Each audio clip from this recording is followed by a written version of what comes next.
우리가 시편의 숲에 들어와서 시편의 숲에 있는 각각의 시편들을 우리가 묵상하면서 많은 은혜를 받고 있습니다. 오늘은 시편 22편 말씀인데요. 이 시편 22편은 누가 썼을까요? 다윗이 쓴 시입니다. 이 다윗이 쓴 시편인데요. 우리가 다윗의 시편의 반 정도를 기록했다고 했죠. 다윗의 시편이 참 많습니다. 그런데 이 시편은 아주 특별한 시편입니다. 정말로 특별한 시편입니다. 왜냐하면은 다윗이 정말 말로 할 수 없는 고난 가운데 쓰는 시이기도 하지만 그것 때문에 특별한 것도 있지만 그러나 더 특별한 것은 뭘까요?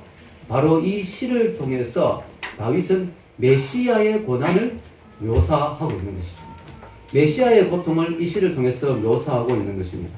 그래서 앞으로 오실 메시아, 예수 그리스도가 당할 십자가의 고통을 이 시는 너무나 마치 직접 체험하는 것 같이 십자가를 생생하게 기록을 했습니다. 놀라운 예언시이죠. 그래서 많은 학자들이 시편 22편을 역사적 메시아 순환의 시라고 하기도 하고요. 어떤 분은 십자가의 시라고 표현하기도 합니다. 십자가의 시. 그 정도로 예수님의 십자가가 너무나 분명하게 묘사되어 있는 시입니다. 하나님은 다윗에게 영감을 주셔서 앞으로 메시아가 당할, 이 메시아도 다윗의 후손으로 오시잖아요.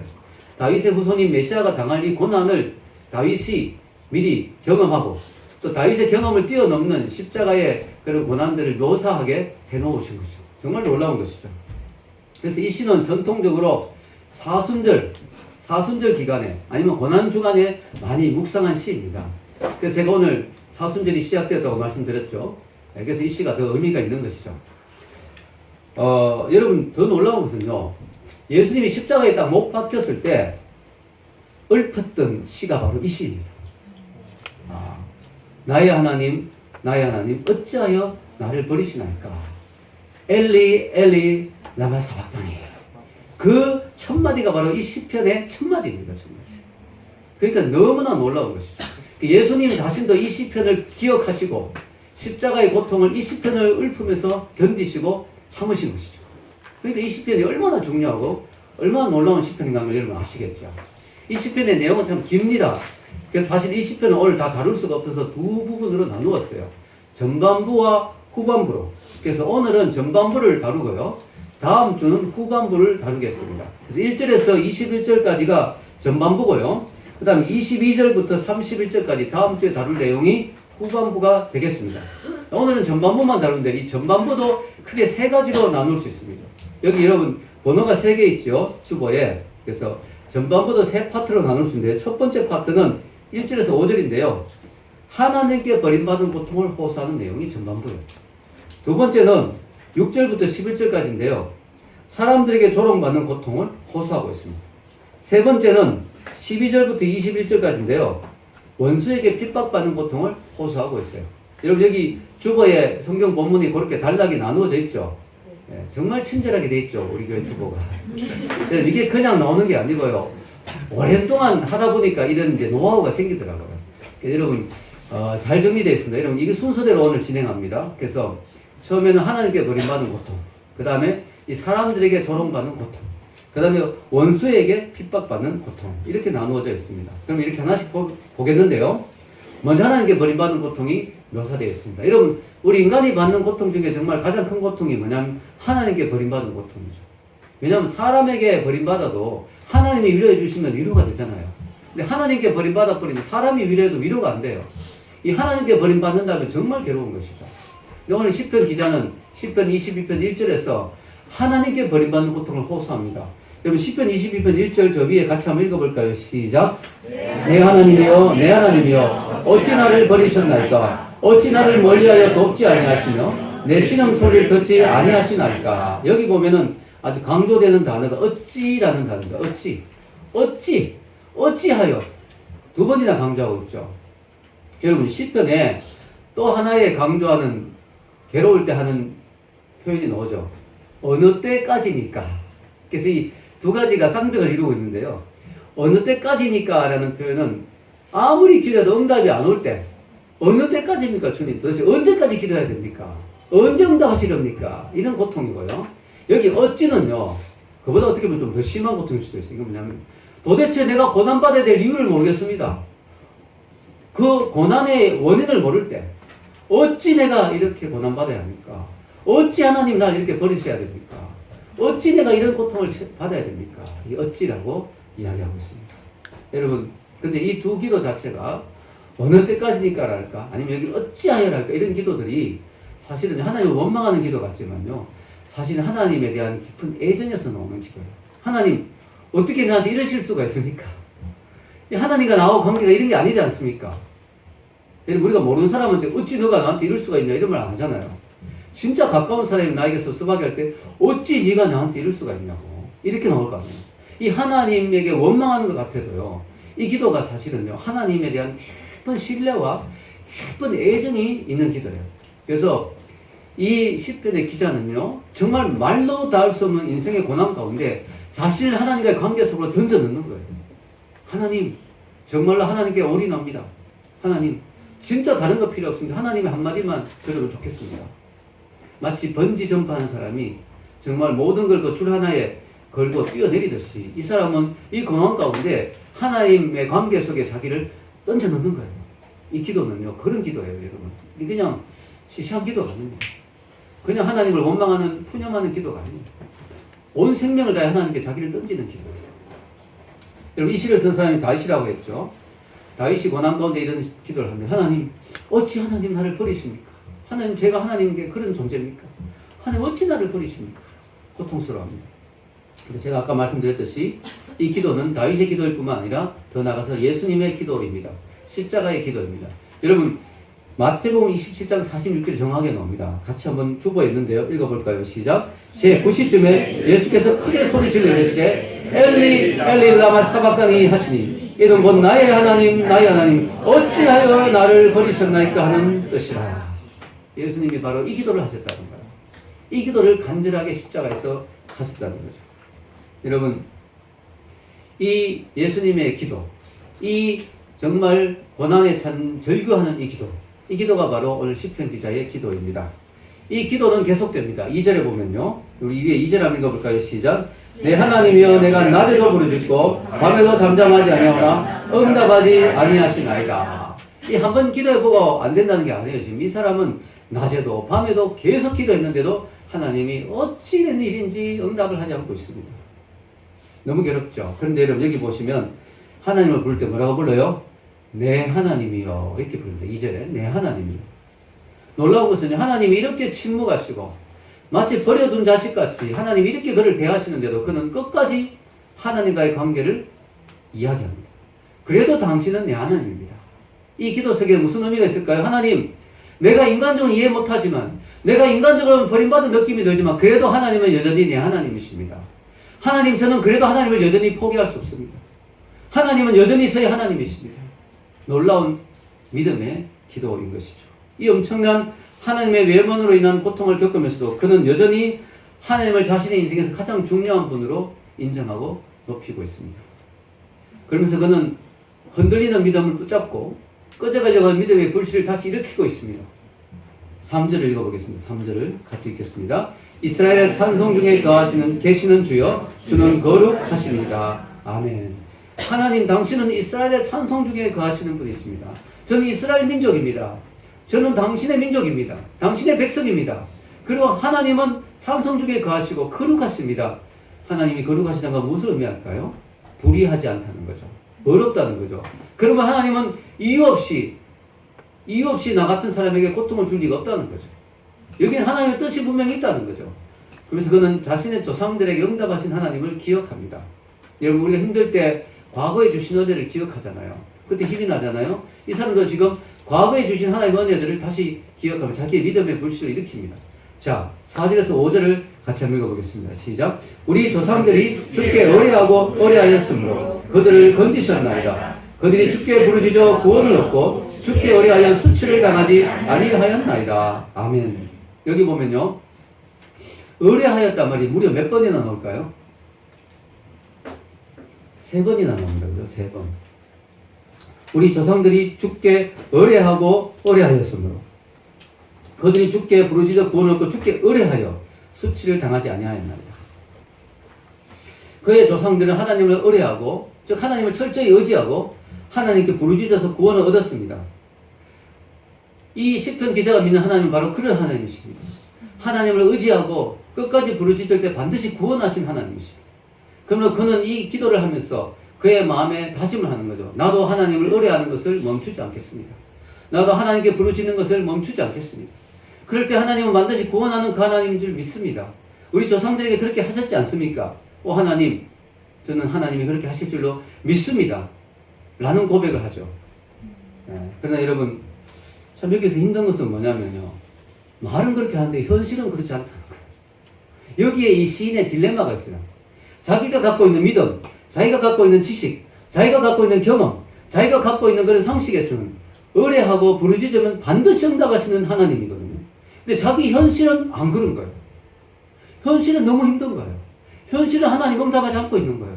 현실은 하나님이 없는 것 같아요. 현실은 하나님이 내 기도를 안 듣는 것 같아요. 여기에 그의 갈등이 있는 거죠. 여기에 믿음의 갈등이 있는 거죠. 여러분도 그런 경험 해보셨지 않습니까? 성경에 보면 하나님이 너무 은혜로워요. 성경에 보면 하나님 기도하면 다 응답하죠. 간증을 들으면 간증이 너무 은혜로워. 조상들의 간증처럼 다른 사람들의 간증에 하나님 다 응답하시는 것 같아요. 근데 하나님 나한테는 관심이 없는 거예요. 나한테는 응답 안 하시는 것 같아요. 여기에 믿음의 딜레마가 있는 거죠. 너무 괴로운 거죠. 하나님, 왜 내게 응답하지 않습니까? 왜 내게 이렇게 침묵하십니까? 이런 고난 가운데 이 시편 기자는 괴로워하는 거죠. 그렇지만 그는 기도를 멈추지 않습니다. 중요한 건요, 어쨌든 기도를 멈추지 않는 거예요. 여러분, 어쨌든. 기도를 멈춰버리면 더 이상 소망이 없는 거예요. 이 시편 기자가 잘한 게 뭐예요? 그래도 기도를 멈추지 않았던 거죠. 계속 기도합니다. 계속 기도하는 거죠. 여러분, 우리 알아야 될 사실은요, 어찌하여 나를 버리셨나이까? 라고 있는 기도하지만요, 하나님은 인간을 버리지 않죠. 하나님이 다윗을 버린 적도 한 번도 없어요. 다윗이 정말 말도 안 되는 고난 가운데 들어갔지만 하나님 버리신 적은 없어요. 근데 여러분, 인류 역사상 유일하게 하나님이 완전히 버린 사람이 한 명 있어요. 그게 누구냐면 예수님이에요. 예수님은 하나님 진짜로 완전히 버리신 순간이 있었어요. 십자가에 못 박혀 죽으실 때, 이 시편의 기도를 할 때 예수님이 어찌하여 나를 버리셨나 할 때는 진짜 버렸기 때문에 이 말을 하신 거예요. 하나님이 그때는 인간의 죄를 대신 지시고 예수님이 죄의 덩어리가 돼서 십자가에 매달리시기로 할 때 하나님은 고개를 돌려버리셨어요. 고개를 돌려버리셨어요. 그래서 사실은 이 처참한 하나님께 완전히 버림받은 고통의 그 경험은 예수님만이 하신 거예요. 우리가 하는 기도는 다 푸념이에요, 푸념. 하나님 어찌하여 나를 버리셨나까 해도 진짜 버린 건 아니에요. 근데 예수님은 정말로 버린 거예요.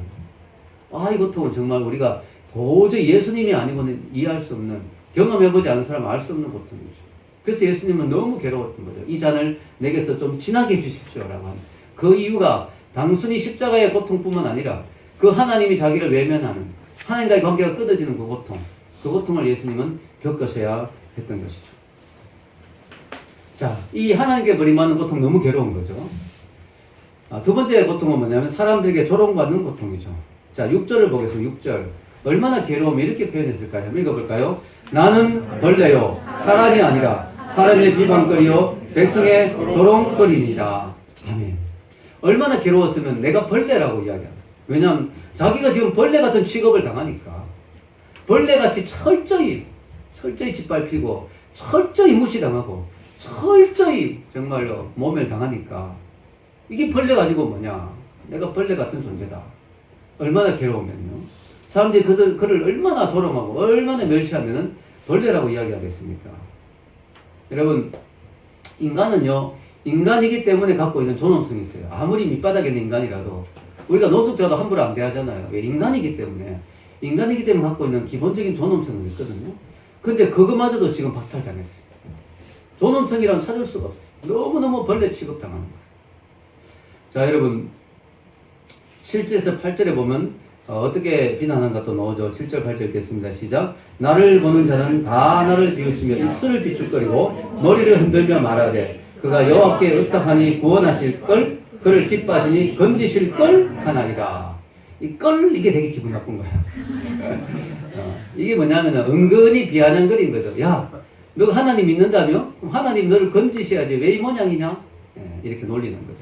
입을 비축거리면 되게 기분 나쁘잖아요. 입을 비축거리면. 입을 쫙 비축거리면서, 그죠? 자, 그런데 성경에 보면요, 예수님이 십자가에 못 박혔을 때 바로 이런 일이 일어났어요. 자, 여러분, 누가복음 23장 35절 같이 읽겠습니다. 백성은 서서 구경하는데 관리들은 비웃어 이르되 저가 남을 구원하였으니 만일 하나님이 택하신 자 거기서이면 자신도 구원할지어다 하고, 남을 구원한 자가 자기도 못 구원하고 지가 무슨 구원자라고 이러면서 삐죽거리며 사람들이 비난합니다. 또 밑에 한번 읽어볼까요? 시작. 군인들도 희롱하면서 나와 신 포도주를 주며 이르되 내가 만일 유대인의 왕이면 내가 너를 구원하라 하더라. 누가복음 23장 30절 37절. 너가 유대인의 왕이라고? 왕이 꼴 좋다. 무슨 놈의 왕이냐? 네가 왕이면 너를 한번 구원해봐라. 이렇게 놀리고 있습니다. 또 세 번째, 마태복음 27장 39절 40절 읽겠습니다. 지나가는 자는 자기 머리를 흔들며 예수를 모욕하여 이르되 성전을 헐고 사흘에 짓는 자여 내가 만일 하나님의 아들이거든 자기를 구원하고 십자가에서 내려오라. 예, 너가 만약에 하나님의 아들이면 너를 한번 구원해봐라 하면서 뭘 흔들었어요? 머리를 흔들었어요. 여러분 머리 흔들어도 되게 기분 나쁘거든요. 이러면 되게 기분 나쁘거든요. 너는 안 돼. 되게 머리 흔들고. 하여튼 이 성경에 다윗의 이 시편의 내용이 예수님께 지금 그대로 이루어졌습니다. 정말 잔인하죠. 사람이 십자가 못 박혀 죽는데 그것도 아무 죄가 없는 분이 사형수 같은 모습으로 죽고 있는데 그들은 예수님을 비난하고 욕하고 멸시하고 천대하고 있습니다. 그런데 이것이 시편에 예언되어 있을 뿐만 아니라 이것은 구약에 보면, 여러분 구약을 읽어보면 메시아에 관한 예언 중에 메시아가 멸시당하고 무시당한다는 말이 되게 많이 나와요.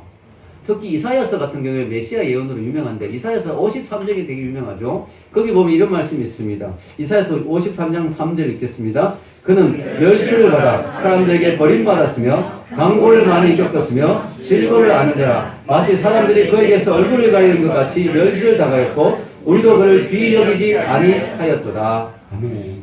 이게 이사야서에 놓은 말씀이죠. 구약에 놓은 말씀입니다. 근데 앞으로 오실 메시아가 이런 꼴을 당할 거라고. 자기 백성조차도 무시할 거라고. 이스라엘 백성조차도 자기 백성조차도 예수님을 거부했잖아요. 그리고 멸시를 당할 거라고. 천대를 당할 거라고. 예언돼 있어요. 예언.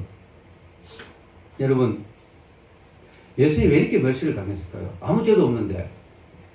여러분 그 이유 아시죠? 우리를 존귀하게 만들어주기 위해서. 아멘. 우리를 존귀한 존재로 만들어주기 위해서. 우리는 사실 멸시당해야 될 존재거든요. 왜냐면 우리 죄인이잖아요. 요즘 우리 사회에 죄를 지은 사람들 되게 멸시 많이 당하죠. 네. 얼마나 멸시당합니까? 죄가 드러나면서. 여러분 죄인은 멸시를 당해야 돼요. 우리는 사실은 죄인이기 때문에 우리도 다 멸시를 당해야 돼요. 근데 예수님이 우리 자리에서 우리 대신 멸시를 당해주셨어요. 왜 그랬을까요? 우리를 존귀한 자로. 얼마나 존귀하고 하나님의 아들로 만들어주겠어요. 아멘. 하나님의 아들이라고 하는 존귀한 자로 만들기 위해서 예수님이 멸시를 당해 주셨습니다. 이게 구약에 이미 예언되어 있습니다.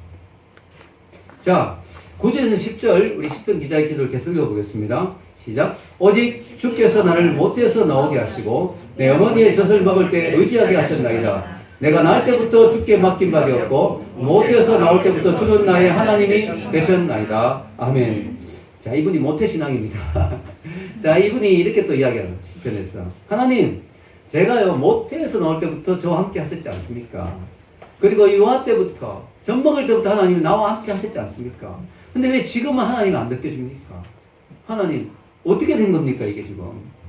하나님은 저를 모태 때부터 돌봐주시고 이 땅에 생명으로 태어나게 하시고 어릴 때부터 날 지켜주시고 지금까지 함께 하셨는데 이 고난의 순간에 제일 하나님이 필요한 이 시간에 왜 하나님은 없습니까? 제일 하나님이 필요한데요. 지금 제일 힘든 시간인데 왜 이때는 하나님은 없습니까? 이렇게 그는 고통스러워 외치죠. 그러면서 11절 처절하죠. 읽겠습니다. 시작. 나를 멀리하지 마옵소서. 환난이 가까우나 도울 자 없나이다. 이게 그의 정말 고독에 찬 외침입니다. 환난은 가까운데 하나님은 멀리 있어요. 도울 자도 아무도 없어요. 하나님 아니면 답이 없어요. 근데 하나님은 어디 계신지도 모르겠어요. 너무 괴로운 거예요. 거기다가 이제 원수가 움직이고 있어요. 원수의 핍박. 자, 12절과 13절 읽겠습니다. 시작. 많은 황소가 나를 애워싸며 다산의 흰 생소들이 나를 둘러쌌으며 내게 그 입을 벌림이 찢으며 부르짖는 사자 같으니라. 아멘. 여기 보면 그가 자기를 핍박하는 원수를 동물에 비유하죠. 뭡니까? 황소와 사자. 특징이 아주 거칠고 무서운 것이죠. 여러분, 이 시편에 표제가 뭐라고 붙었냐면은 아엘렛 사알이라고 붙어있어요. 아엘렛 사알. 여러분 성경에 이렇게 찾아보면 아엘렛 사앗이라고 붙어있는데요. 아엘렛 사앗의 뜻이 뭐냐면은요, 새벽 사슴이라는 뜻입니다. 새벽 사슴. 여러분, 새벽에 이슬을 먹으면 그 숲에 아름다운 예쁜 암사슴이 탁 나타났다. 얼마나 아름답고 청초하고 얼마나 아름다울까 이거죠. 늠름하고 멋있고 예쁘고. 그래서 이 새벽 사슴을 예수님에 비유한 사람이 많습니다. 즉 예수님을 드러내는 시다.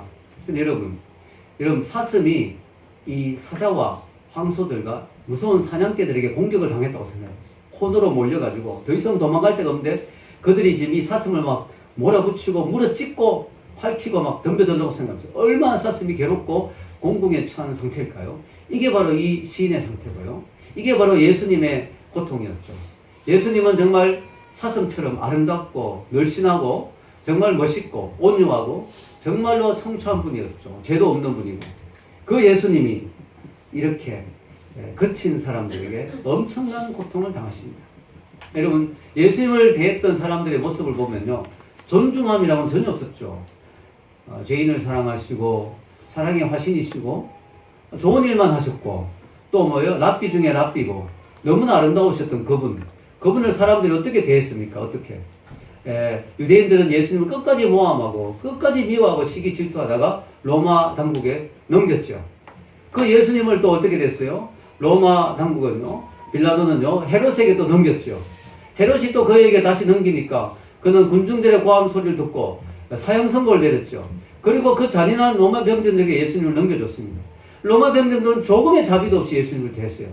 그 채찍 끝에 납이 달려있고 끝에 뾰족한 그 뼈가 있는 그 채찍으로 온 살까지 찢어지는 그 고통의 채찍질을 했습니다. 예수님이 너무 피가 흘러서 십자가를 메고 가다가 쓰러졌을 정도로 예수님을 채찍질하고 그리고 십자가에서 잔인하게 못 박아 죽였습니다. 그들은 정말 잔인하게 예수님을 대했죠. 마치 사자가 사정없이 정말 찢어 삼키듯이 황소가 사정없이 갖다 뿔로 받듯이 그들이 예수님을 고통을 주었습니다. 자, 여러분, 이 예수님의 십자가의 고통이 오늘 너무나 생생하게 나옵니다. 14절에서 16절 한번 읽어보겠습니다. 14절에 16절 시작. 나는 물같이 쏟아졌으며 내 모든 뼈는 어그러졌으며 내 마음은 밀랍 같아서 내 속에서 녹았으며 내 힘이 말라 질그릇 조각 같고 내 혀가 찬전에 붙었나이다. 주께서 또 나를 죽음의 침투 속에 두셨나이다. 개들이 나를 에워쌌으며 악한 무리가 나를 둘러 내 수족을 찔렀나이다. 아멘. 그때는 십자가형으로 사람을 죽이는 그런 방법도 없었어요. 그런 사용법도 없었어요. 그럴 때인데 이렇게 썼는데요. 너무 생생하죠. 여러분, 14절에 보십시오. 나는 물같이 쏟아졌으며 완전 녹아내리는 거예요. 녹아내. 십자가에서 너무 고통스러웠어. 그래서 십자가에서 여러분 창에 찔렸을 때 물과 피가 흘렀잖아요. 물같이 쏟아졌으며 내 모든 뼈는 어그러졌으며, 여러분 사형수라고 뼈가 어그러지지 않습니다. 십자가에 못 박혔기 때문에 뼈가 어그러지는 거예요. 십자가에 못 박히면 뼈가 어그러지거든요. 쭉 늘어지면서 내 마음은 밀랍 같아서 내 속에서 녹았으며, 우리 인간의 죄를 대속하면서요, 예수님이 하나님의 모든 진노를 받아서 그 마음이 얼마나 괴롭겠습니다. 마음이 녹아내리는 거죠. 마음이 녹아내리는 거죠. 그리고 15절을 또 보십시오. 15절. 내 힘이 말라 질그릇 조각 같고 내 혀가 이 천정에 붙었나이다. 언제 혀가 이 천정에 붙을까요? 너무 목이 마를 때. 너무 목이 마르면 혀가 이 천정에 붙어버리잖아요. 이게 십자가에 못 박혀서 예수님이 뭐라 하셨어요? 내가 목마르다. 왜냐하면 물과 피를 다 쏟아버리니까. 너무 목이 마른 거예요. 이 목이 마른 십자가에 매달린 사람의 상태가 바로 이거예요. 혀가 이 천장에 들러붙는. 그리고 뭐요? 또 죽음의 진토에 두셨나이다. 죽음이 너무 가까이 다가오고 있는 이 상황. 그리고 가장 절정적에서 16절이죠. 16절. 같이 한번 16절 다시 읽어보겠습니다. 시작. 개들이 나를 에워쌌으며 악한 무리가 나를 둘러 내 수족을 찔렀나이다. 이 수족을 찔렀다는 말이 나오는 거예요. 너무 놀랍죠? 여러분, 수족을 찔렀다. 손과 발이 찔린 게 십자가형이죠. 이거 완전히 그냥 십자가 얘기해봐요. 십자가. 십자가에서 당하는 게 수족을 찌르는 거잖아요. 손과 발을 찌르는 거죠. 그리고 17절 읽겠습니다. 내가 내 모든 뼈를 셀 수 있나이다. 그들이 나를 주목하여 보고. 내 모든 뼈를 어떻게 셀 수 있어요? 십자가에 못 박히면요, 이게 몸이 축 늘어지면서 가슴 사이가 넓어지죠. 그래서 뼈가 드러나면서 뼈를 셀 수가 있는 그런 상태가 옵니다. 이거 완전히 십자가에 달린 상태죠. 그리고 여러분 18절까지 심지어는요, 18절까지 그대로 다 읽어졌어요. 읽어봅시다. 시작. 내 겉옷을 나누며 속옷을 제비 뽑나이다. 예. 겉옷을 나누고 속옷을 제비 뽑는 사건이 이런 마태복음 27장 35절 이렇게 적어놓진 않았죠. 그들이 예수를 십자가에 못 박은 후에 겉옷을 제비 뽑아 나누고. 예, 나옵니다. 그래서 예수님이 십자가에 못 박혀서 매달릴 때 옷을 사람들이 제비 뽑았어요. 군병들이. 이게 그대로 이루어졌습니다. 여러분, 겉옷만 제비 뽑은 게 아니고 뭐예요? 속옷까지. 이 말은 무슨 뜻일까요? 벌거벗겼다는 거예요. 벌거벗겼다. 우리가 예수님의 그 사진, 그림을 보면 앞에 가려져 있는데, 그죠? 중요한 부분. 그거는 화가들이 예의상 그린 걸 수도 있어요. 실제로는 그것도 없을 수도 있어요. 그게 얼마나 벌레 같은 거 아닙니까, 벌레. 사람은 벌레같이 대하는 거죠, 완전히. 자기 가정 중요한 부분까지 다 드러나게 해서 그것도 십자가에 높아 달아가지고 완전히 사람들에게 구경거리가 되게 만드는 이런 꼴을 당합니다. 이게 너무나 놀라운 이 십자가의 이 묘사가 그대로 이루어진 것이죠. 예수님이 왜 우리를 위해서 그렇게 십자가에서 벌거벗었을까요? 수치를 들으며 벌거벗을까요? 그것은 우리에게 의의 옷을 입혀주기 위해서. 아멘? 의의 옷을 입혀주기. 여러분에게 그 예수님의 보혈의 피로. 여러분 그 옷이 아니면 천국 들어갈 수가 없어요. 예복을 입지 않은 자는 왕의 잔치에 못 가잖아요. 그 의의 옷을 우리에게 입혀주기 위해서 예수님은요, 그 값을 치러야 했어요. 자기의 모든 옷을 다 포기하시고, 속옷까지 다 내어놓으시고. 이게 얼마나 큰 사랑입니까, 여러분? 19절에서 21절입니다. 읽겠습니다. 여호와여 멀리하지 마옵소서. 나의 하나님이시여 속히 나를 도우소서.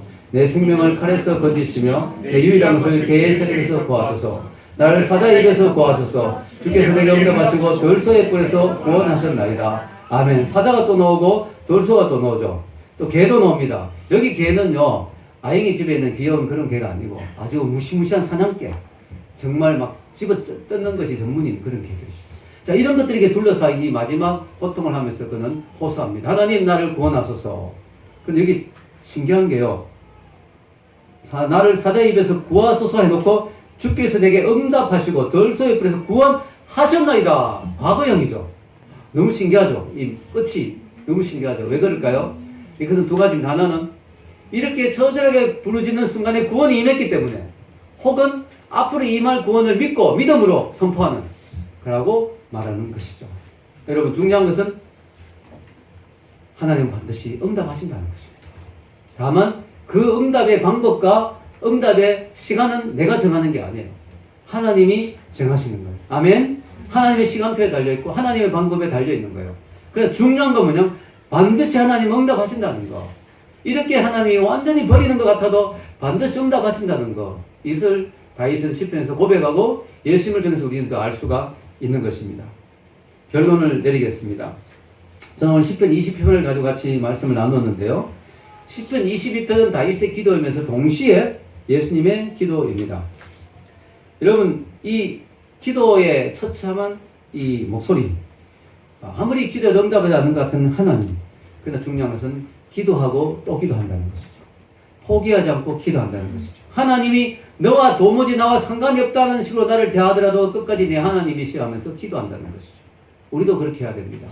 여러분 아무리 힘들어도, 아무리 하나님이 응답하지 않는 것 같아도 그것은 하나님의 때를 기다리는 것이라고 우리는 믿어야 합니다. 하나님의 이유가 있을 거라고 믿어야 합니다. 하나님의 방법으로 기도하실 거라고 신뢰해야 됩니다. 우리가 해야 될 일은 끝까지 기도하는 것입니다. 아멘. 포기하지 않는 것입니다. 여러분 우리는 이 시편을 통해서 예수님의 고난을 미리 좀 맛보았습니다. 너무나 놀라운 것이죠, 이 시편은.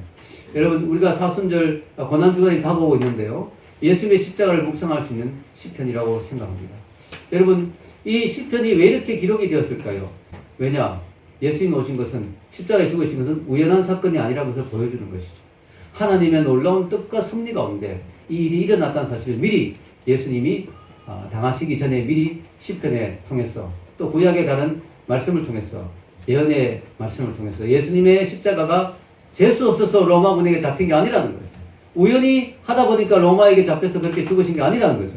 우리를 위해서 예수님이 의도적으로 하나님이 자신의 아들을 주신 거라는 것을 보여주기 위해서 이런 시편의 예언시가 있는 것입니다. 여러분 마치 십자가 밑에서 누가 기자가 리포트를 쓰는 것 같이 너무나 상세하게 이렇게 시편의 말씀이 나오고 있습니다. 이 예언의 말씀, 우리가 이걸 보면서 예수님은 정말 우리를 위해서 예정하시고 작정하시고 이 땅에 와서 죽어주셨구나 하는 것을 우리가 다시 한번 확신을 가진 여러분 되시기를 바랍니다. 하나님은 우리를 존귀하게 하기 위해서 당신의 아들을 벌레 같은 멸시의 자리에 두셨습니다. 우리에게 거룩한 세마포를 입히기 위해서 당신의 아들을 벌거 벗기셨습니다. 이 사실을 기억하면서 주님이 우리를 구원하기 위해서 엄청난 값을 치렀다는 것을 기억하면서 이 은혜를 묵상하는 저와 여러분이 되시기를 주의 이름으로 축원합니다. 같이 기도하겠습니다.